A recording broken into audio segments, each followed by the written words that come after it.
Hi, I'm Jetski. I review games to see whether or not they further the gay agenda, whether that's through their gameplay, the community surrounding the game, or even if there's a character worth simping over. Not that I've ever been part of that. They made Barrett so daddy in this. No, they made him a like a leather pig daddy, and it's so hot. I mean, I'm not gay.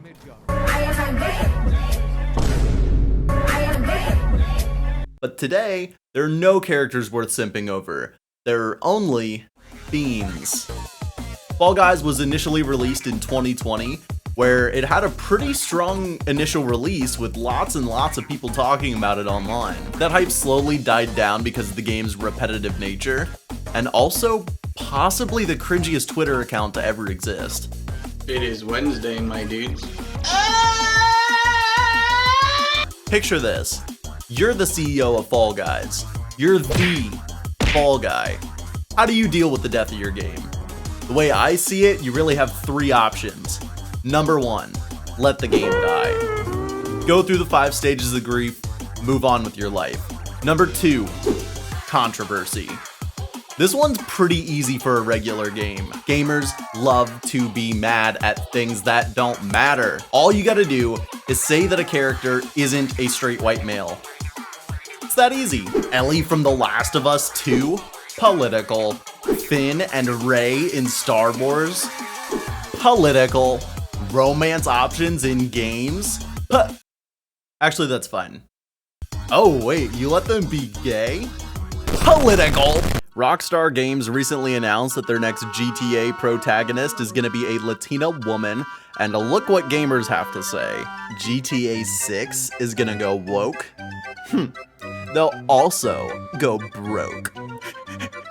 All my fears have come true. GTA 6 will be a sterile, woke infantilization of yet another popular franchise. GTA 6 story missions leak names. Black Lives Matter. White people are racist. Latinx history. What has happened to the beautiful Grand Theft Auto franchise? It's gone woke once more. According to an insider at Rockstar, in GTA 6, there's a mission where you gotta eat until they bust? Hate this woke GTA 6. The issue with this solution is that Fall Guys doesn't really have unique characters.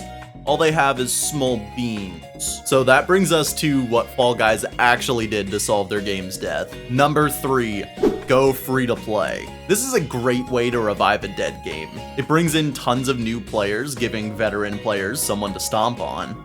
And it also brings in tons of new players by removing financial barriers. Any kid with an Xbox can download the game for free and be trolling at the finish line within minutes. In June of 2022, Fall Guys decided to go free to play. But does that mean they're free to slay? Oh my god, no! Not the floppening. Okay, this is about to get significantly harder.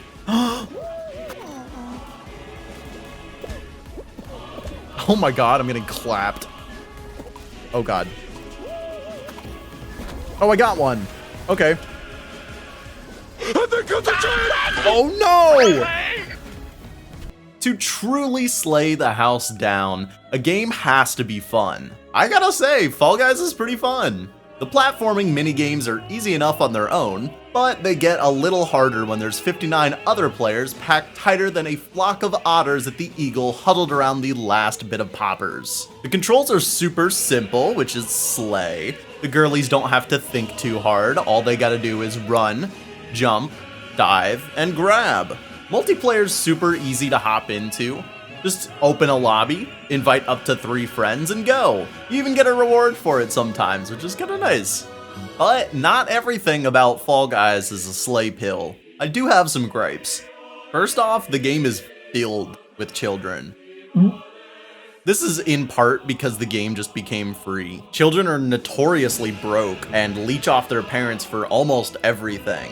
Most of them don't even pay taxes. And as we all know, tax evasion is only slay when queer people do it.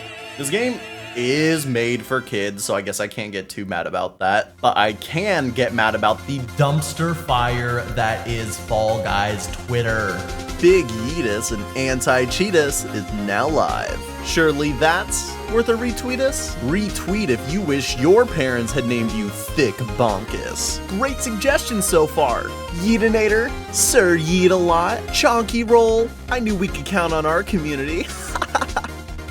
It's bad. Another gripe about the game I have is that the mini games can get pretty repetitive. If I get squashed in another game of DoorDash, I'm gonna Big Yeetus myself off a bridge. They try and keep it fresh with special game modes. Some of these games are modeled after popular outside games, like Capture the Flag, and Jailbreak, and Touching Grass. Okay, I was kidding about the last one.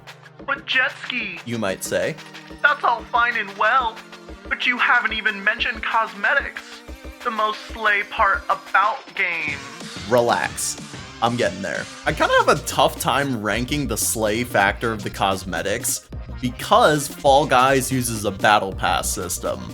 This means you don't get too many cosmetics unless you subscribe to the pass, which is like $8 in real life money. Spending money is anti-slay, but you do get some decent items with it. There's a dragon suit, there's a sumo suit, and there's even Among Us, which is perfectly on brand for the game, honestly. They actually end up doing a lot of branded cosmetics. Like this season, they have Ezio from Assassin's Creed and Mechagodzilla.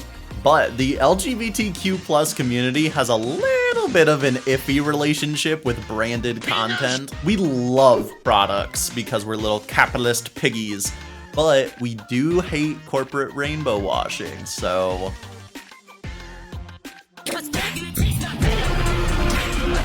But it seems harmless here, so I'll say that the branded content is a little bit of a slay moment. I've really enjoyed Fall Guys. It's not the biggest, best release of the decade, but it's a fun little game you can play with your friends. And now that it's free, it's even easier to link up and fall together. After crunching the numbers in my calculator, I've reached a verdict. Silence! I've made my decision. Bring back my... Guys. On the slay scale, I'm gonna give Fall Guys a lukewarm yas. Thank you so much for watching, I really appreciate it. What game do you want to see next? Let me know in the comments, and I might get around to it. Possible games I'm looking at for the future are Pokemon Unite, Switch Sports, and Multiverses. Let me know what you want to see. And don't forget to like, subscribe, and check out my Twitch if you want to. I'm live every Monday, Wednesday, and Friday. I'll see you soon, Slayers. Mwah.